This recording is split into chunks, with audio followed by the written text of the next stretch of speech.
um, was designed with the idea that we want to directly give you access to some of the most interesting employers. And also, in the case of Vishnu Raju, an innovative organization in terms of a college doing something very different. So I want to start off by introducing these people. I've known all of them for quite some time now. So I want to have some personal view of them as well. Of course, first, Anupam is the Asia Pac head for technology for PayPal, which is, all of you know, PayPal is a very significant software organization in the financial service space globally. And in his spare time, I must say that Anupam is also a very good painter. Those of you may not know. He actually has a very successful painting hobby that he runs as a amateur painter. So that's interesting about him. Then we have Yogesh Agiwal. He heads training and development for Wipro. And I think in my experience with him, he's one of the most outstanding human engineers. He's focused a lot on talent development. I think some of the work that he's done and is doing is remarkable. And I'm sure he'll talk about that. And then, of course, Mr. Vishnu Raju, who at this point in time was chairman of the BVRIT group, Vishnu Education Society, but also has an interesting alternate career as an industrialist, where recently his company, Anjani Portland Cements, was acquired by Chettinad Cements. So he's a very successful industrialist as well. So he has a perspective of talent from both sides, the buy side and the sell side of it, or supply side of it. Right. So to get this kicked off, I will first request all of them to speak for a few minutes, just giving the perspective of what they're struggling with, what they're focused on. As you'll recognize through this whole process that each of them brings a different perspective by the nature of their organizations. In the case of Anupam, it's a very exclusive talent pool. It's a very exclusive talent pool, and he's looking for high quality students from the top institutions, but even he's struggling to find the best. If you look at Wipro, in the case of Yogesh, they're looking for large numbers, but the kind of numbers looking for is changing, and we'll talk about why that is changing, because I think we're at a crossroads for recruitment as well. And I'll ask Vishnu to, of course, comment on the fact that he's trying to differentiate his college and institution from others by doing something innovative. So let's start with Anupam. Your comments, please. Thanks, Shantanu. So I've been sitting here since morning listening to some very, very learned people. And I was thinking through what I should talk about that's different and what we do that is different. A lot of things have been already talked about from a skills perspective. But what I thought what we were missing in having a discussion on was the competencies piece. When you teach somebody a skill, you're teaching somebody a specific skill. You're teaching something about a thing, whether that be Java programming or welding or whatever else. But I feel what we should be talking about are the competencies that we need to build in our education system and in our students that are coming out. So I figured, what are those competencies that as a company, as one of Fortune 100 companies that we're looking for, and what is it when we are hiring people that we look out for? Part of what we also talked about this morning was that industry really doesn't know what they want. So I want to be very clear, at least from my company's perspective, we're very, very honed in onto what we're looking for. And I will talk about what we're looking for. I hope that it is helpful. So first of all, we're not looking for skills. We don't go out there and hire people who have Java programming skills or C++ programming skills. I'm in the technology sector, but we hire people who have the competencies to learn those skills anytime. Because remember, careers used to be what we used to call career ladders, right? You went up and down the career, you stayed in the same career you started in. But the world is changing and changing very rapidly, and we ought to change with that world. The career ladder, in my opinion, has changed into what's called a career jungle gym. You go to where the kids play around. You move from left, you move to the right, you jump from one, you go to the other one. So if you teach somebody a skill, you're actually doing them a disservice, in my opinion. So I'm looking for competencies, not skills. So I started writing down a list, and I put down 6 C's of what I'm looking for. So find domain skills are important. You need to understand that. Second, I think we already talked about is communications, right? I will not belabor that point. I think communication skills or soft skills are very important. We also talked about quantitative skills. I call them not necessarily quantitative skills. I call them critical thinking skills. That's my second C.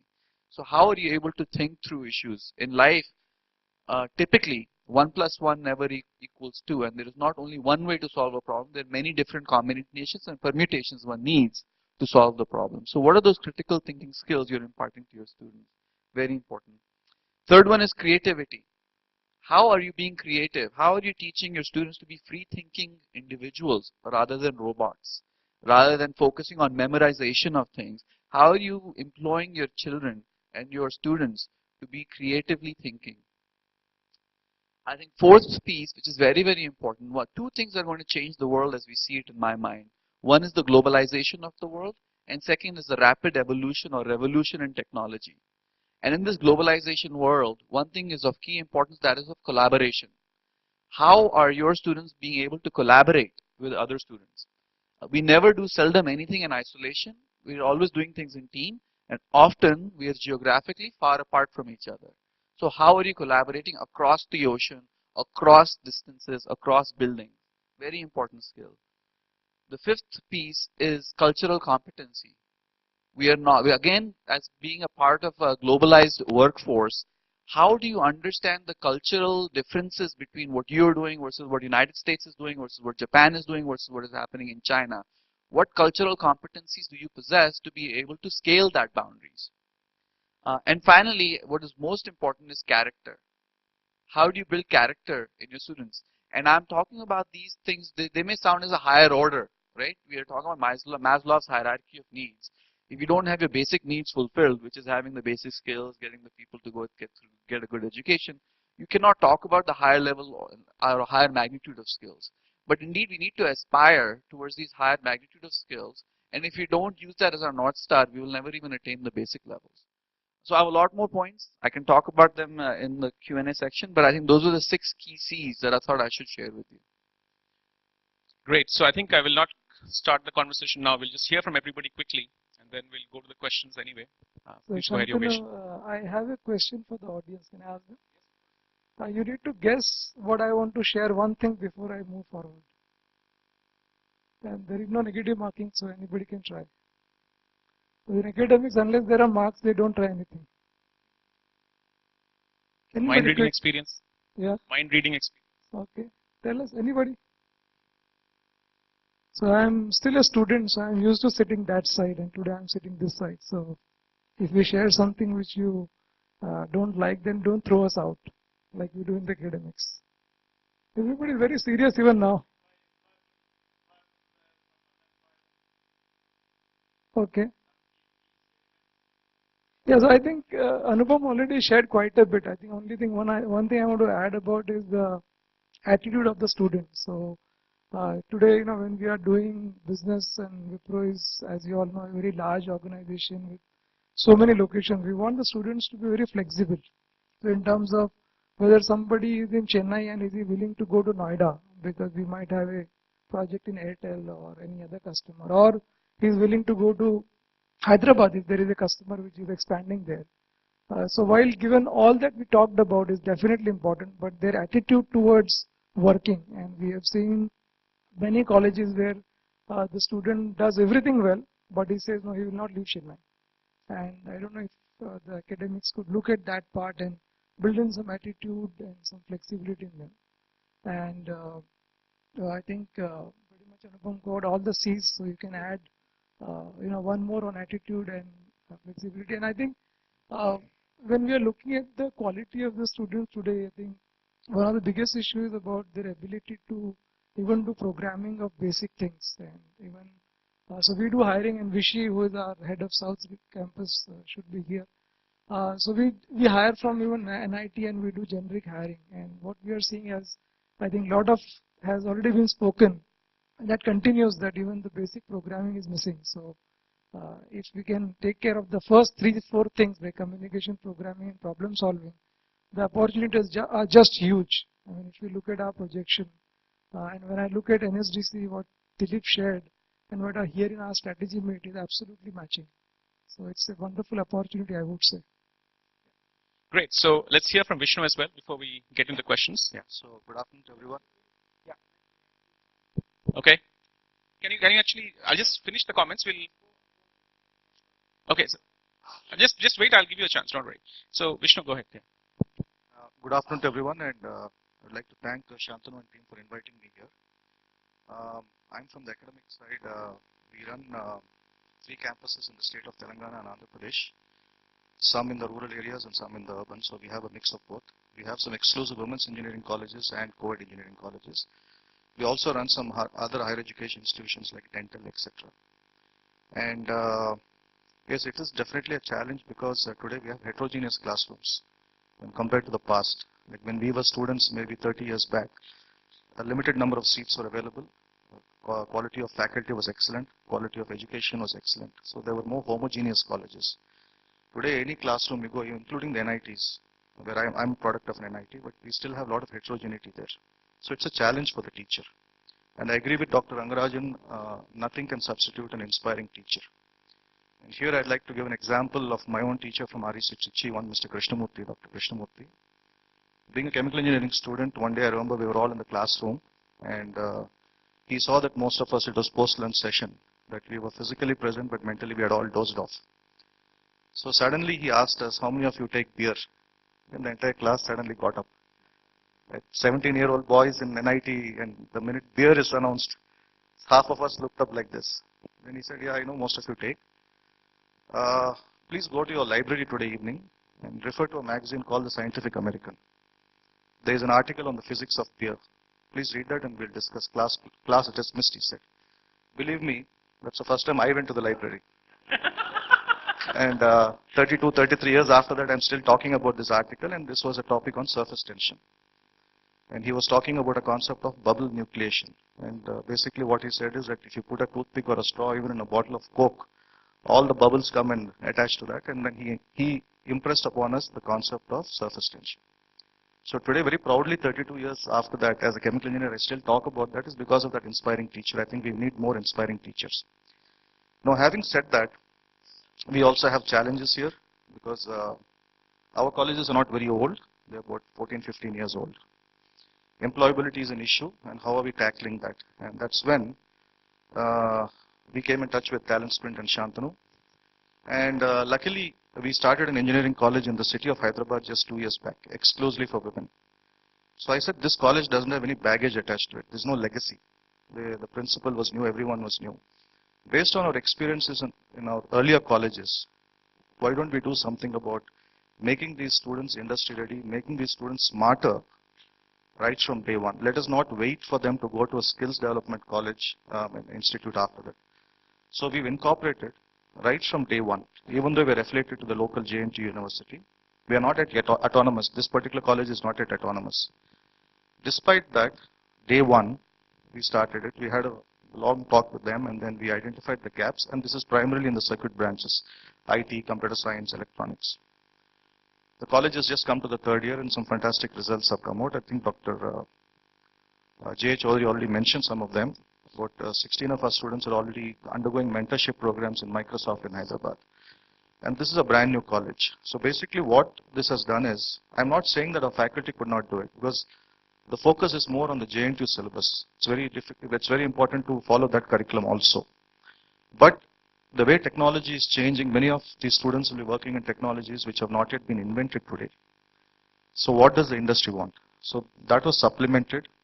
Not only technical skills, but presentation skills, communication skills, soft skills, whatever we talk about. And today, in the third year itself, the college is achieving so much of goodwill in a state where we have about 300, 350 colleges almost on the verge of closure because of lack of demand. And I think that is what is differentiating us from the others. Just two more points I'd like to add because we're mostly talking about IT here, but I'd like to give a couple of examples. Yesterday I was in Coimbatore. And as part of the CIA Southern Region Academic Council, very good initiative is being started in Coimbatore by two colleges, Banariyaman Institute of Technology and Sri Krishna College of Engineering. They have selected about 250 students from the streams of mechanical, electrical, instrumentation. These are all the core sector branches. And in the 6th semester, they're sending their students to 22 partnership companies in Coimbatore belt for 2 months working in the industry as regular employees, along with their faculty. I think that's an excellent initiative because many times we don't get industry exposure, especially in the core sector, and the faculty also don't get it.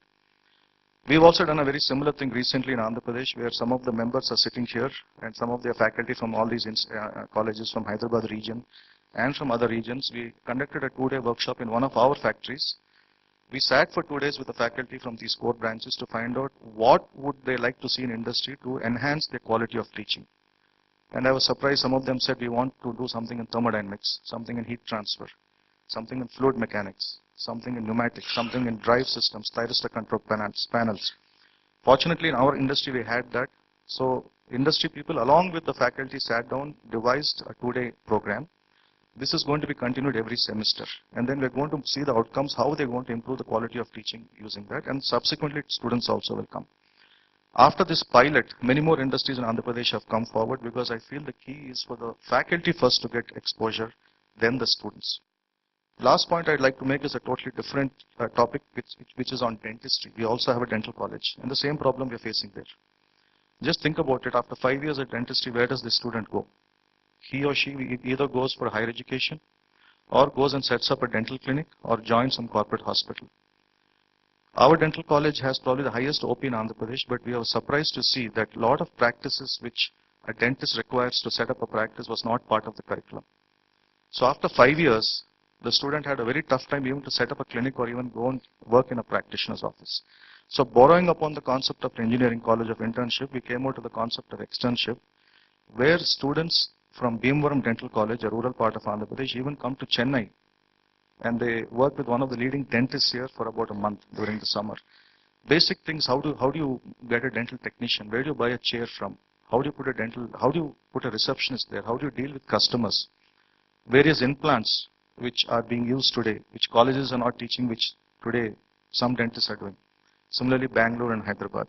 That has immensely benefited some of these students who got employment abroad, as well as setting up their own clinics. So this skill is not only pertaining to the IT industry, but also to the core sector in engineering, and even fields like dentistry, where there is still a huge shortage of seats. In engineering, it's the other way around. We have surplus of seats.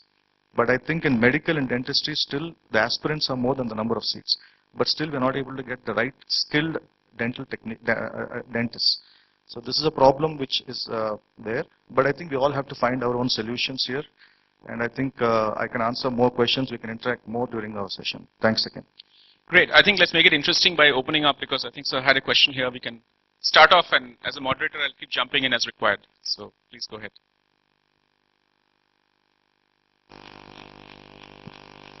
I'm Dr. Ramchandra Reddy, at present working as a director for G. Narayana Institute of Technology and Science, which is the first women college in Andhra Pradesh.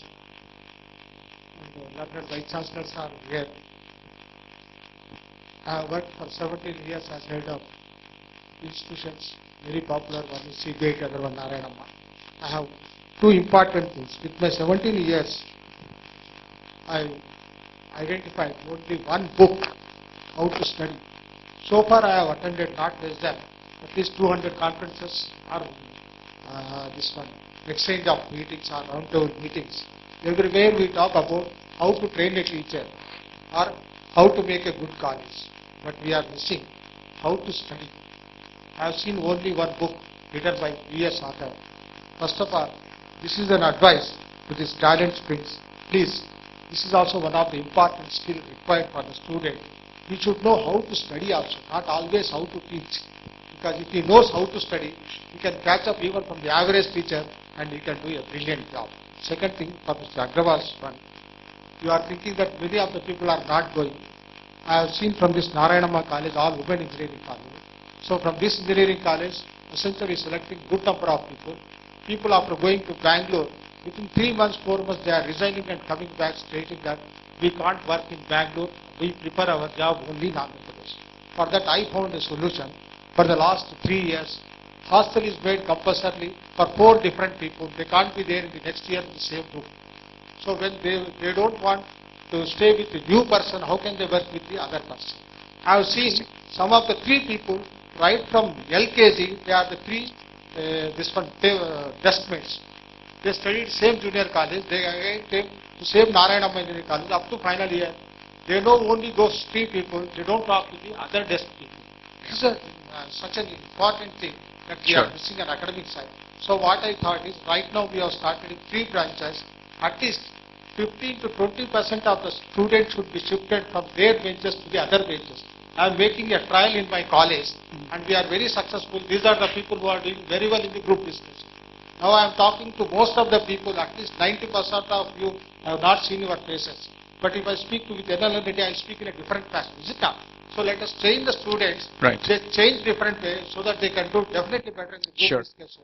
So this will be an answer for the people Yeah. what you are expecting. So I think it's a flexibility point. So thank you, sir. And I will actually move the discussion Sir, along. last skill. Okay, What is thank more you. required Yeah. is, you are always talking how to speak for public address system and body language.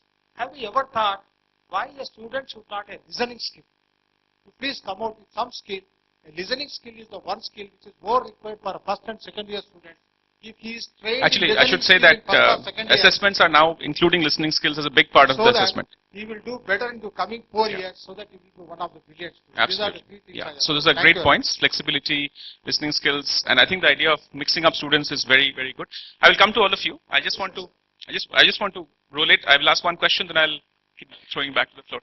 So I think one thing that we all want to discuss is this idea that employer expectations. I'm hearing now more and more that this large-scale hiring that big companies are doing will actually become less. In fact, I have this, I don't know if it's true, I read an article which says Wipro will hire less people increasingly going forward, so that as they grow, the number of people they will hire will decrease per year. So therefore, that's kind of bad news for academic institutions, right? What is your view on this, Yogesh? And So, I'd like yeah. maybe your comments on quality versus numbers, right? Yeah, so what is happening today is that if you look at, so I've been in Wipro for a long time and seen a lot of contracts for customers who have been with us for a long time. And every contract we see today is actually going through reduction of cost. So they are not even giving us the inflation. So if a contract is 100 rupees, they will ask us to do the same contract for 90 rupees. Then there is no choice for us to not honor that. And if you're honoring that, which means that I have to deploy 9 people instead of 10 people, for example. So automation comes into play. So it's going to be a big challenge because when you look at this automation part, the student that has to come in, and we are talking about just basics since morning. And the challenge would be that for automation, the guy needs to be really much more skilled, and there is no escape for that. But the opportunity is that there is too many automation coming in, too much work. So the customer is not saying that there is not enough work. Nobody is taking away the contracts. In fact, if they have operations in 2 countries, they want us to take over 5 countries. And automation is there, but the challenge is about the labor. Okay, so Anupam, what's your view of this quantity quality thing? Coming from a product company, number of employees is inversely proportional to the profit of the company, right? So the more employees you have, the less money you're making. So the whole idea is to have less people do more quality work. So we're not in the services company, we're billing people out by the hour or a body shop, right? We're building products. We don't need as many people, but we need a few people who are better than everybody else. And I don't think I'm finding that, honestly. If you look at what's happening, I'm a part of a captive center. 2,500 engineers is all I have in India. But it is 50% of all products are made in India for PayPal by 2,500 engineers. And the value of the company is $67 billion, right? So 2,500 people are producing 50% of $67 billion. So you do the math. That's a lot of money per person coming out of India. So what we want is more of these people. And what we are not getting is more of these people. So what are we doing? We're going to China. We're going to Singapore. I personally moved to Singapore about 3 months ago. Because the quality of the people coming out of India is just not at the caliber where we want it to be today. If I'm going to, and if you look at the cost differential piece, why were MNCs coming to India before? Because it was cheaper to do business out of India because the talent was cheaper. No longer is that the case. If you look at the cost of having a geographically distributed organization, it's much higher than the cost differential, right? So that it negates itself. And our institutions, and I hire from the top 10% institutions in India, not anything below that. Even there is a huge challenge for me to get the right kind of people. So quality is of utmost importance, and it's not coming out of India. Very, very sad to see. I don't think that requires any summarization. Pretty obvious what's going to happen if companies like them start to move out. So I'll now open up for questions. 2, 3 questions were there. Yes, please go ahead. Please use the mic. Please use the mic. Yeah. Professor M.L.N. Reddy from CBIT Hyderabad, question to Yogesh. To enlighten us basically, 4 years of engineering, no skills. 3 years of training at the industry, they're getting all the skills. So what is the secret? Share with us so that we can integrate that part of training as 4 years of engineering so that we can reduce the cost. You said reduction of cost is most important today as industries become more competitive. So whether we can see that these 3 months of training what industry is doing at their cost, can we integrate as part of the academics in 4 years? Okay, so that I think the question is understood. I think we got the point. Actually, we are running a little short on time, so please forgive me if once we understand the question, we will put back to the panel. Yeah, so Go ahead. I would say, training is just one part of it, but to my mind, it's the ecosystem that makes the person really skilled. So when I say that,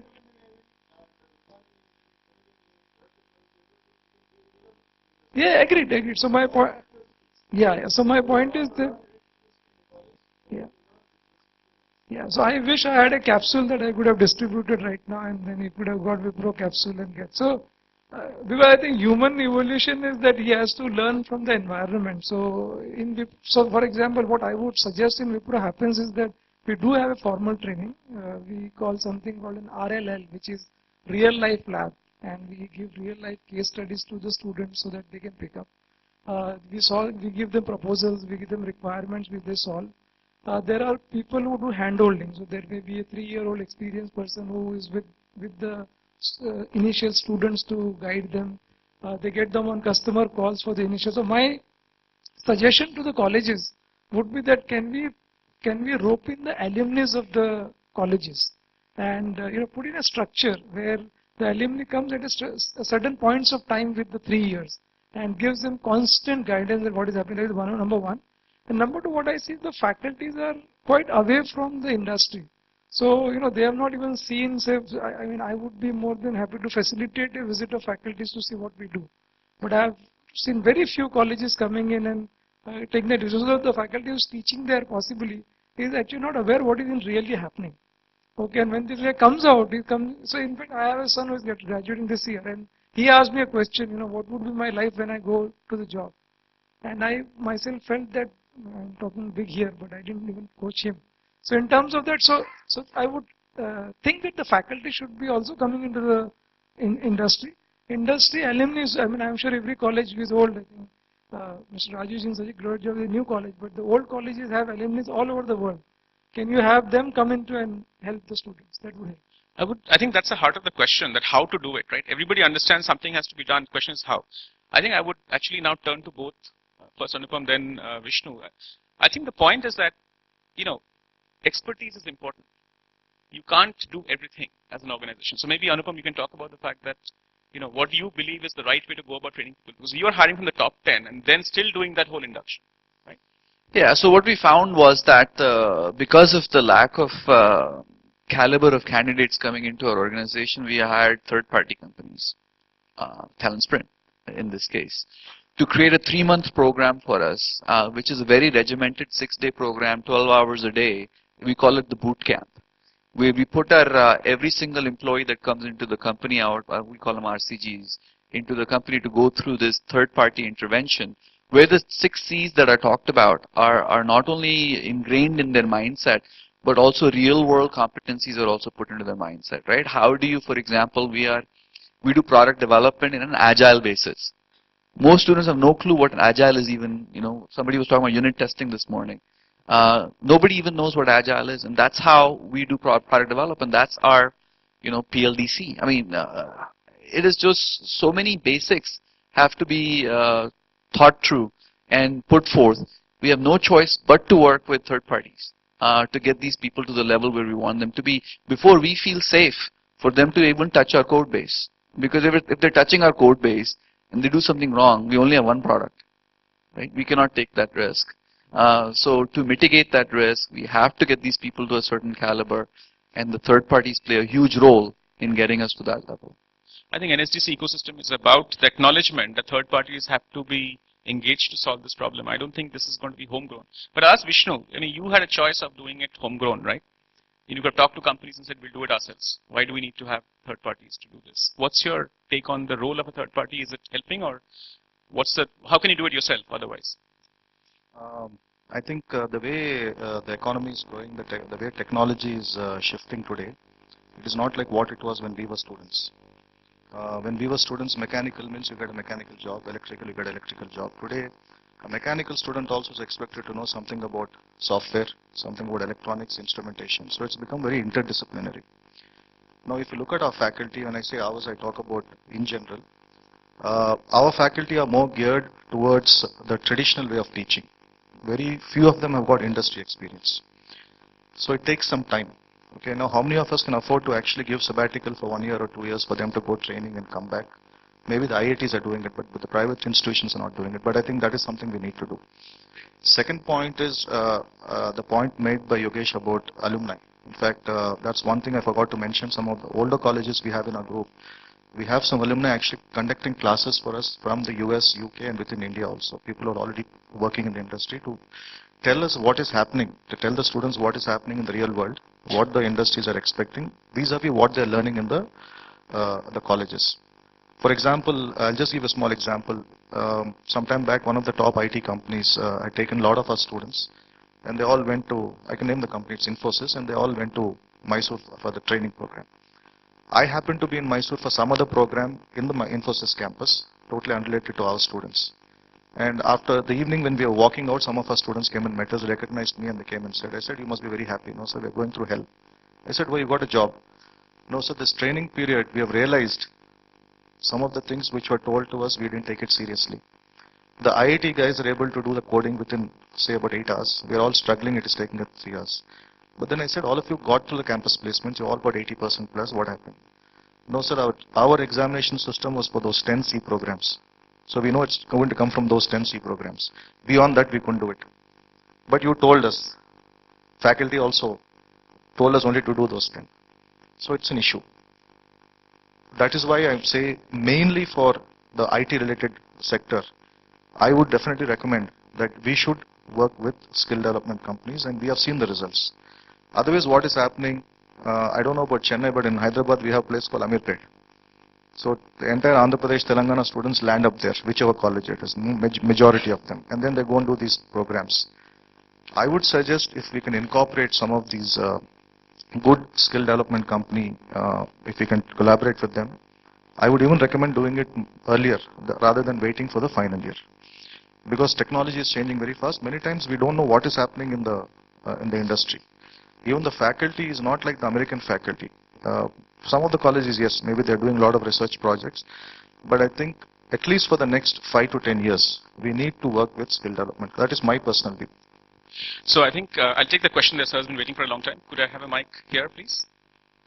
So Shantanu, while the mic comes, I just want to share that Yeah. there is so much available, even if you don't want to engage a third party. Yeah, And, MOOCs. if people could use that is available for you to do Yeah. a lot of things for this college. So Coursera and MOOCs. Yes, sir. Yeah. Raja. Sir, the management is saying that for every problem, there is a solution. Solution depends on the campus. Now I'm raising a problem with my own campus. But I spent my lifetime in legal experience. Started with engineering,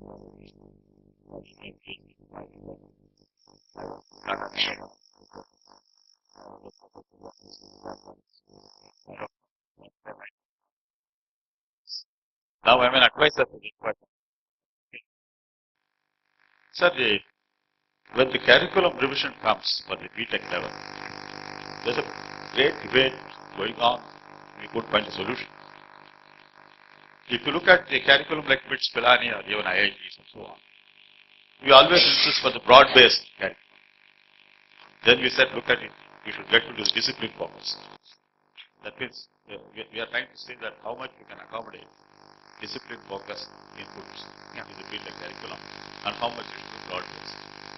Now today the issue is, within the discipline based, how much is the skill development? That means we are expecting too much from the 4 years curriculum. Okay. Right. So what we were trying to do is, we brought the practice school for the BITS Pilani by foundations. We have a called internship programs, which carries around 25 credits, which is a part of the. Now the point I'm making here is that when the students, we conducted several programs with the help of CMC, but the students never believe. It's like an experience given to a man when he's a boy. And this Amirpet, as Vishnu is pointing out, they realize only after they graduate BTech that they need a skill development. So we are trying to see how this skill development can be integrated without disturbing the broad-based and the discipline. Yeah. So in that context, that I think we are struggling hard to see that whether we can replace even internship with the skill development. So I think I'll just, because we're really short on time and Mr. Mohandas Pai is waiting, I don't want to keep holding you back from a great experience when he speaks.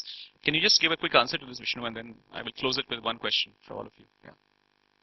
Your view of internships as a solution to this problem. Yeah. I think the professor had mentioned BITS Pilani's professional practice school. I think that because from one of our industries we tied up with them and the students used to come. I think it's a good idea.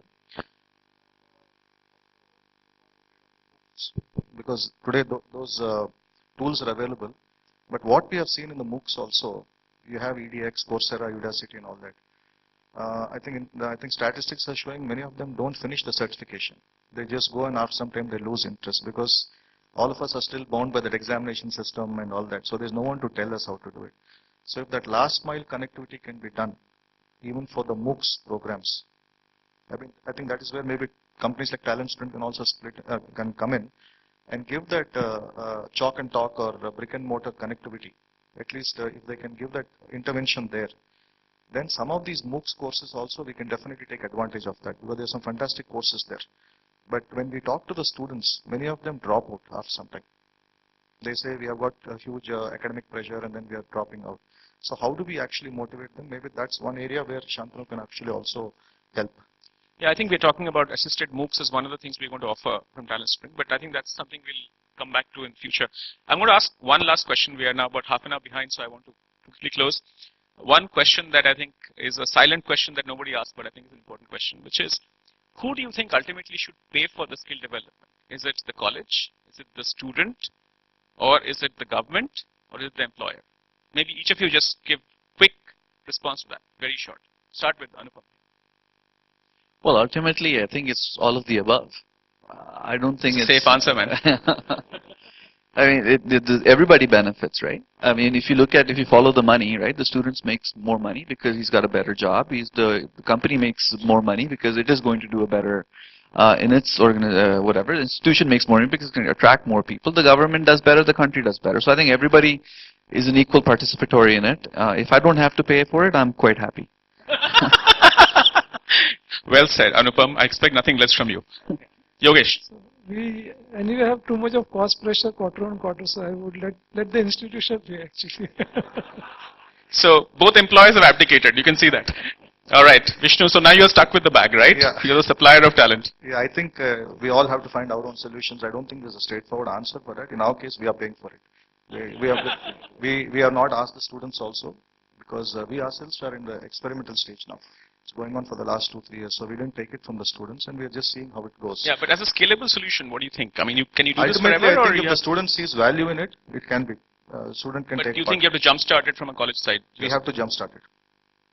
Well, that's a very, very good thing. So even if you want the students to pay, ultimately jumpstarting becomes a major objective. And unless you jumpstart, things will not change. So we have to get the engine started somewhere. I'll stop there. I know it's a bit of a shorter than we expected, but since we had such good speeches coming in and one Just one fantastic last point, I speech think we need to inspire the students also. I'll just give you a small example. How many students buy books today? Yeah. Like we have a Higginbotham's bookstore in our campus. Hardly I see students buying, they don't want to spend 300 rupees on a book, but they'll spend 500 rupees on a multiplex. Yes, yes. So I think as academicians, we need to inspire them also. They need beer example. Yeah, exactly. They're buying the books online. So we started with beer and we're ending with movies. So it's been a great panel from that perspective. So thanks to all of you for listening to us. And of course, I must also add that Mr. Mohandas Pai is very patiently sitting in the back row because he came a little late. So we're all waiting for him. I must also say that last night I got 2 calls, which I'm very happy to share with you. I got a call from Mr. Ramadurai, who's the chairman of NSDA. And then I got a call from Mr. M.B. Subaya, who's the previous chairman of NSDA and SDC. And both of them for different reasons, one being traveling abroad, one being sick, couldn't attend, but they send their greetings and they send their well wishes to all of us. So I want to just mention that. I think they all would have loved to be here. So I think I'm handed over to Mr. Ravi Menon. I think I've got you back on track a little bit in terms of timetable. Thanks to all of you. We'll step off stage. Thank you.